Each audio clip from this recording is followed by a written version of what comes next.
Good evening and welcome to ITV News Meridian. Tonight's headlines in the south. Death trap, a narrow escape for a couple whose Vauxhall Zafira burst into flames, even though it had been recalled for a safety check. The foot passengers, why these two commuters abandoned the train and legged it 70 miles from London to their home on the south coast. A triumphant homecoming fit for heroes. Our Paralympic athletes fly back from Rio with a plane full of medals. And on the market, a wizard house famed for mystery, intrigue and a very famous resident. But can you guess what magic lies behind these doors?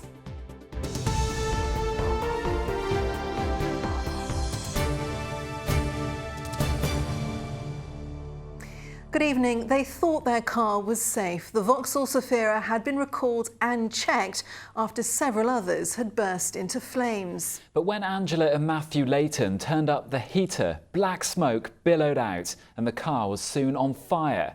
They've described it as a potential death trap and had a narrow escape.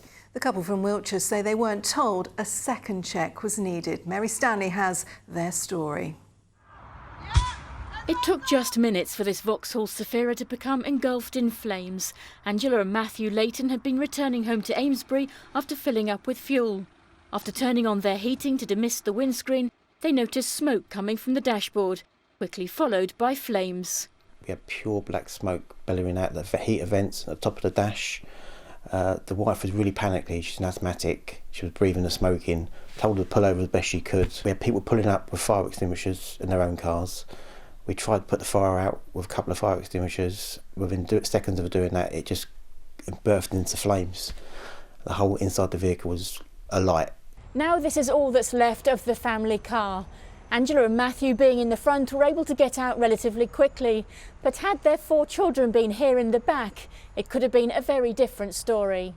In 2015, Vauxhall recalled 235,000 models built between 2005 and 2014. Because of problems with the heating and ventilation system and fears of a fire risk. But a second recall was issued in May this year after the first failed to solve the problem. Today the company said, "We have sent 4 letters to Mrs Leighton, the most recent in May when we announced the second recall and in September when we asked her to make an appointment." The May letter included clear advice on how to operate the heating system until the second recall was complete. This would have protected from the regrettable fire that she experienced. We haven't received the letter, but there's other people out there now that have had the recalls as well, and they're worried as well. There's cars catching fire constantly that we've heard through Facebook. You think you're buying yourself a safe, reliable car. It's just not true. It's thought around 300 Zafiras have caught fire in recent years. Vauxhall has appeared before a Commons committee to explain the problem and whether they acted fast enough. The Leighton family are waiting for details from their insurance company, counting the cost, but counting their blessings no one was hurt. Mary Stanley, ITV News, Amesbury. And there's more on that story and the rest of the day's headlines on our website. Just head to itv.com/Meridian. In other news tonight, a 50-year-old man charged with murdering a woman in Bournemouth appeared before Winchester Crown Court this morning. James Darcy was remanded in custody until November. He's accused of killing 38-year-old Hayley Dean, who died from head injuries at Gainsley Court on Derby Road on Friday night. Police say the two were known to each other. Police have named the pedestrian killed as he crossed the A303 near Andover last Friday night. He was Harry Butler, who was 18 and lived in the town. He was with a 23-year-old man from Liss. He remains in hospital with life-threatening injuries. The incident involved a camper van. Ambulance staff have been holding demonstrations in Brighton today over alleged unpaid wages. They claim drivers working for a subcontractor of Co-Performer have not been paid. The company says all its payments are up to date. An auction of rare cars, motorcycles and watches has raised more than £3.5 million for cancer units in Dorset. They belong to Robert White, who died from cancer last year at the age of 62. Poole and the Dorset County Hospital will receive the legacy, which will transform the lives of hundreds of patients. Now, passengers on the worst part of the Southern Rail network have been told that a full service will resume on Monday. Many trains between Brighton and Seaford were replaced by buses when Southern introduced its emergency timetable. It led to public protests from commuters at the station and at the company headquarters. Well, Southern had planned to restore services in October, but now say they're able to bring this forward. Over the last couple of months, we've been working really hard to get staff back to work. Part of the problem has been staff being sick and not wanting to work rest day. So we've brought in additional healthcare professionals to be able to get staff back to work, and we're now confident that we can do that, and that's why we're reintroducing the services from next week. Well, we've heard a lot recently about the misery endured by thousands of commuters on Southern Rail, but two brothers from Sussex decided enough was enough. Yes, Isaac and Otis Kirby Dunkley were so frustrated by train delays and cancellations that they walked all the way home from London, a journey of 70 miles which took them 3 days. Malcolm Shaw reports. It's a question which must have occurred to many Southern Rail passengers in recent weeks. Is there a better way to commute? Brothers Otis and Isaac Kirby Dunkley decided to find out. It's 2 p.m. We're about to walk from London to Worthing. Well, it was a combination of two things, I think. One was Southern just being so shocking and me turning up to the station and just having to go home because there was no trains or having to take a bus. Along with me being a little bit crazy and thinking, oh, it can't be that far to go. Oh my days, this is harder than I thought. Shoulders are dying, the bags are heavy. Starting to get grumpy. We're not even south of London yet. The 70-mile trek took them 3 days to complete. Swollen feet, skin rashes and insect bites among the hazards. We put up this tent, beautiful in the dark, look at it. And now we don't know where we are. I don't even know if anyone's here, but we keep hearing footsteps. It's scary-ish. We got to really understand ourselves a bit more and find our limits and push each other. So it was definitely an experience that I wouldn't want to do alone if I ever had to do it again. But we definitely bonded a bit more. We're about 8 miles away-ish. For Otis, the journey was a reminder of just how much we take for granted. There's actually people doing that every single day across like water and land. Refugees are doing that every day. And we don't even have that in our news so much anymore. And to me, that was crazy. Look at this sign. It's beautiful. Though they eventually arrived home safely, the brothers don't recommend this to other commuters. Despite the current problems on the railway, they will be letting the train take the strain from now on. Malcolm Shaw, ITV News. Lib Dems are heading home after their party conference in Brighton. Their leader, Tim Farron, told them they are now the real opposition to the Tories. Well, they lost all their MPs in the south at the last election in Portsmouth and Mid-Dorset, in Eastleigh and Lewis. But now Tim Farron's told them it's time to win again. Here's our political correspondent, Phil Hornby. Today was his day, already one of Britain's longest-serving party leaders and the best-selling toy on the souvenir stall here. In the past we've done Paddy's parrot and we've done Kennedy's duck. We asked our members at the last conference, what animal do you think Tim best represents? And the overwhelming majority was tigers. So Tiger Tim is here. What animal does he remind you of? A very wise owl. It's got to be something small and furry, hasn't it? Well, Tim Ross. No, Tim Farron. Tim Farron. Ross, is he? I guess a terrier. A cheetah. How are you spelling that? I would say a cat. A little furry hamster. Cuddly panda. A monkey, probably. A northerner. How about a fox? What's it called? A chihuahua. A dormouse? And she must know him pretty well because she was in the group of Lib Dems who arrived with him for his big speech. And today he was the mouse that roared, angry about the NHS, about grammar schools, and especially about Brexit. I am angry, and I am angry at the calculating forces of darkness who care nothing for the working people of this country, nothing for our NHS, nothing for those who struggle to get by, and who exploited that anger to win an exit from Europe that will hurt the poorest the hardest. While the Lib Dems have been trying to make headlines here this week, much of the political focus in this city has been on Labour and threats by some Jeremy Corbyn supporters to try to deselect the MP for Hove, Peter Kyle. Events like that are sure to dominate the Labour Party conference. That starts in Liverpool this weekend. Phil Hornby, ITV News, Brighton.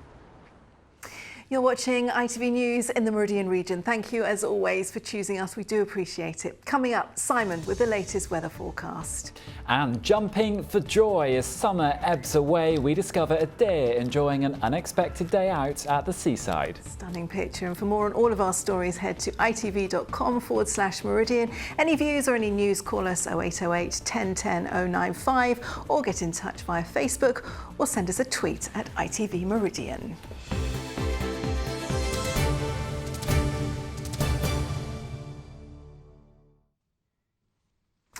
First, more of the day's news in brief. A man from Bicester has been jailed for more than 3 years for drugs offences. Police found heroin worth £6,500 under Ryan Yearwood's bed. Police are appealing for help to find a man from Banbury wanted on recall to prison. Polish national 34-year-old Andrzej Sikorski was sentenced for drugs offences in June last year. But since being released on licence, he hasn't attended appointments with probation. Plans to replace 5 county and district councils with one unitary authority in Buckinghamshire are being discussed. The council needs to save £18 million and says the new authority would provide better services. We're now more likely to become a victim of cybercrime than anything else, as alarming new figures out today show fraudsters are committing scams every 15 seconds. They're using increasingly sophisticated tactics to trick people out of their personal details and steal their money.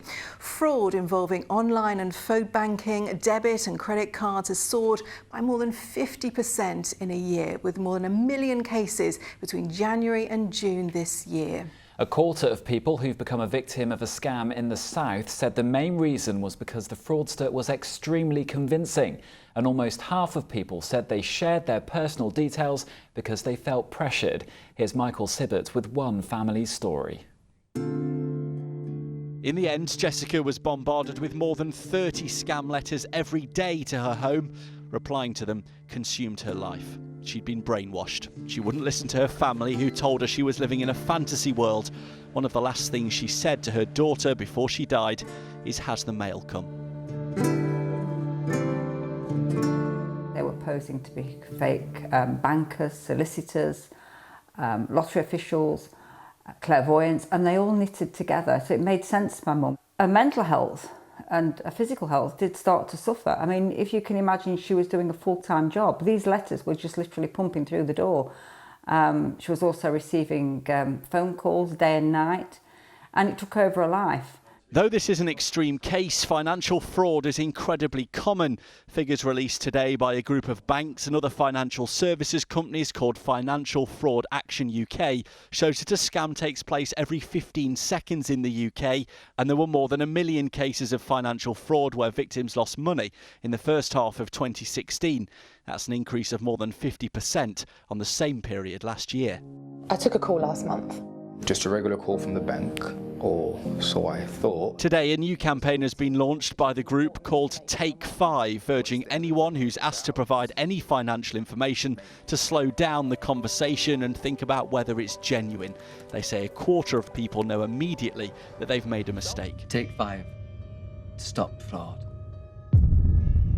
Since her mum died 9 years ago, Marilyn has set up her own charity called Think Jessica, making people aware of the danger and financial implications caused by postal and telephone scams. This is a massive problem, and Taking 5, the initiative, I think is fantastic, but I also think that we need more educational material out there, because a lot of these victims that are targeted haven't got internet access.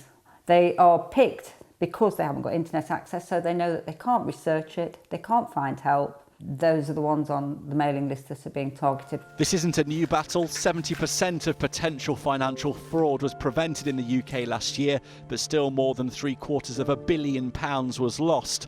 The message here: don't feel under pressure to provide any information that you wouldn't usually. Pause and think, is this the safe thing to do? Michael Sibbett, ITV News. Well, joining me from London is Katie Warrabeck from Financial Fraud Action UK behind today's figures. Are you surprised by how many people hand over their personal details simply because they felt pressured to, or were busy and in the middle of something? It is surprising, isn't it? But this is really what we call a trust reflex, if you like. Somebody, an authority, comes on the phone, perhaps, and we think they're from the bank or even worse, from the police. And immediately, perhaps they know something about us, they've got information. So we just give away our information, it seems, or even transfer money from one account to another. If someone rings out of the blue saying they're from our bank or the police, what is the first thing we should do? Well, the first thing you should do is to just ask questions to yourself, really. Are they asking the sort of information that I would expect them to ask for? If someone asks you to transfer money from one account to another, for example, absolutely that wouldn't happen. So that's a real clue there that you should be putting the phone down and looking for advice elsewhere. Now, losses are often refunded by banks, but some victims could be too embarrassed to admit they've been caught out. Yes, and what we would say was part of this campaign is to say to you, don't be embarrassed, it's important you do report them, because that's the only way we're going to catch these fraudsters. With more of us now using contactless technology, internet and phone banking, for example, isn't it making it easier for criminals to take advantage? No, the contact list is actually very secure, and what we're talking about here is something really quite different, which is about people actively going out and seeking your personal financial details and getting you to move money from one account to another. So that's really why we've got to get the message out there through this Take 5 campaign to get to as many people as possible and say, don't be caught out by these fraudsters. Katie Warrabeck from Financial Fraud Action UK, thanks for joining us tonight. Thank you. Time now to cross to London to find out what's making the headlines on the ITV National News. With the details, here's Mark Austin. The UN suspends aid convoys in Syria after relief lorries are attacked near Aleppo. Allahu Akbar! Around 20 civilians are believed to have been killed, and the UN Secretary-General says the bar of depravity has sunk still lower. The new warning on bank and credit card scams: every 15 seconds someone is being successfully conned. And Brangelina is no more. Angelina Jolie has filed for divorce from Brad Pitt. But Mary and I are still together, so join us at 6:30. And so are we, thank goodness. Great Britain's Paralympians returned to a hero's welcome today when they landed at Heathrow. They brought back a total of 147 medals from Rio, including a gold and a silver for runner Paul Blake from Dorchester and a bronze for sailor Helena Lucas from Weymouth. And basketball player Simon Munn from Brighton also returned with a bronze in his final outing after an amazing 7 Paralympic Games. But they weren't the only champions from the south, as Kevin Ashford now reports. So Britain's summer of sporting success continues. 4 weeks ago, it was Team GB returning in triumph.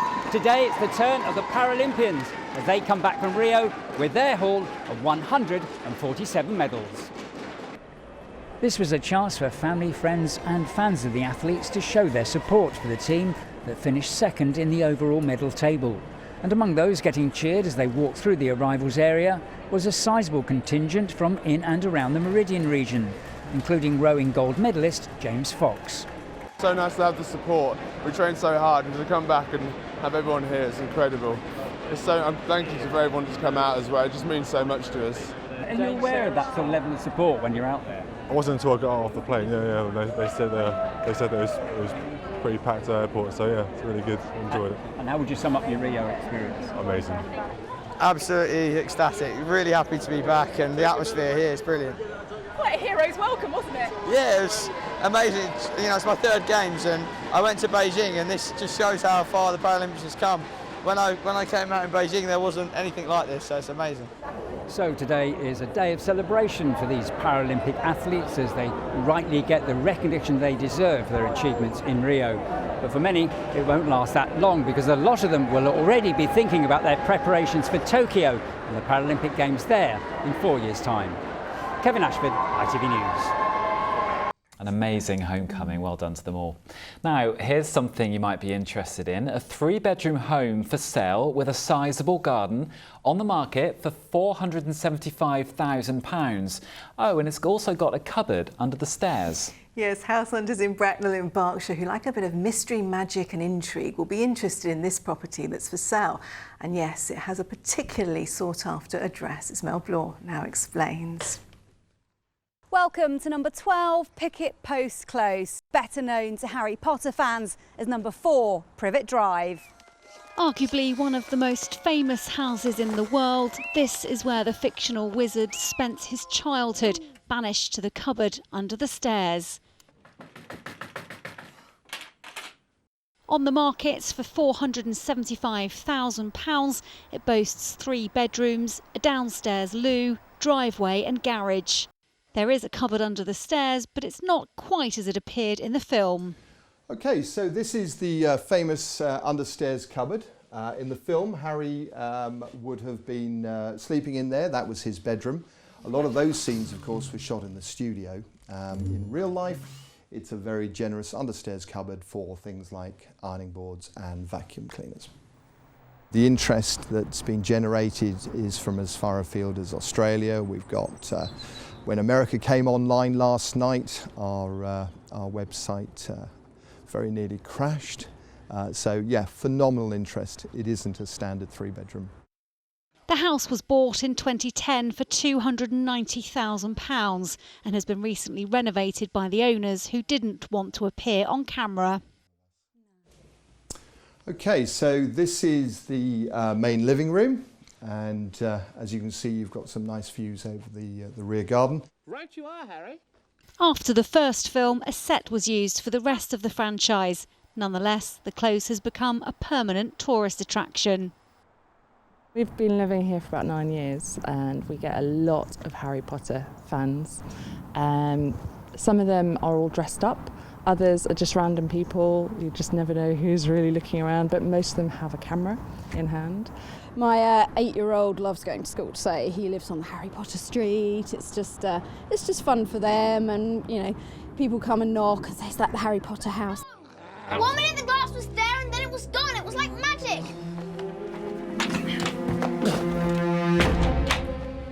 There's no such thing as magic. I think the current owners of number 4 Privet Drive would beg to differ. Mel Blore, ITV News. Wow, that's got to be a must for Harry Potter fans, definitely. isn't it? Would you buy it though for that? No, of course not, no. Definitely not. Now, it was some real magic. Here's Simon.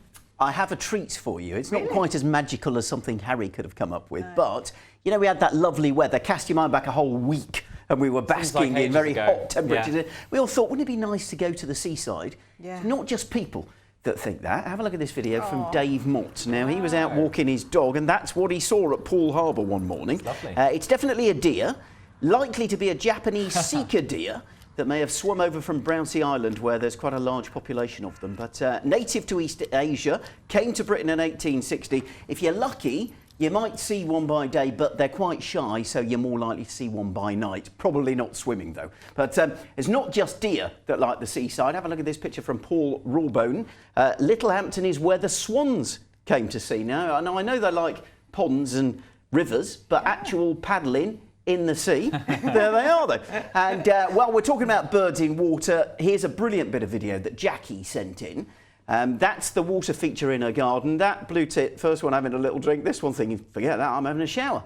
So look, there we go, goes in, and then aside of bringing a loofah, pretty much got itself. Look, goes and has a little rest, thinks for a minute, did I miss any spots? Right, back in I go, and I'll do that other side as well. Isn't it amazing? So all shot through the window on a mobile phone. So thank you, Jackie, for sending that in. Meridian weather at itv.com if you spot anything else at the seaside that's unusual, or indeed you just got something interesting happening in your garden. Well, working his magic on the weather now, here's Simon with your forecast.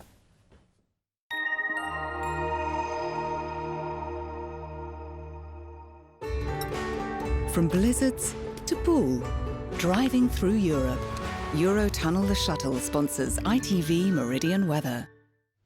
Well, it's always heartening, even on a day when the clouds are this colour, that the cattle are still standing up, although they will have to do a bit of sitting down over the next couple of days because we've a few showers to deal with. Certainly a dry night tonight, though, variable amounts of cloud, and where we get the clear spells, that's where we'll see some patchy mist and fog forming, but certainly not cold, 13, 14 degrees overnight. So come tomorrow morning, might be a bit grey and murky first thing, but don't worry, the mist will lift and the cloud's going to break up quite nicely. Could be a bit thick towards the west, that's where we might see an odd spot of drizzle, but generally it's a dry day. Plenty of sunny spells coming through, but again, come the afternoon, that's when we could see a few showers cropping up, although many of us will stay dry, and the temperatures, if anything, up a touch on today, peaking at around 19, maybe 20 degrees. As for your high tide times, you can see in Poole around 1:45 in the morning, 1:05 in the afternoon, and then Thursday will be another day of sunny spells and occasional showers. Looks like Friday is going to be dry with some decent sunshine,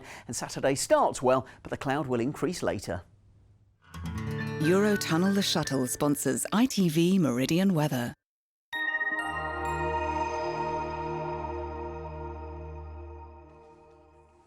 Not looking too bad, but it's not exactly beach weather, is it? No, it's not quite, no. It's all over now. Now, in just a moment, the ITV Evening News. Tonight with Mark Austin and Mary Nightingale. Kerry Swain will be here later at 10:30 with our late news. Join her if you can. But for now, from the team here at ITV Meridian, thanks very much for your company this evening. Have a great evening, and we'll see you again tomorrow. Bye-bye for now. Good night.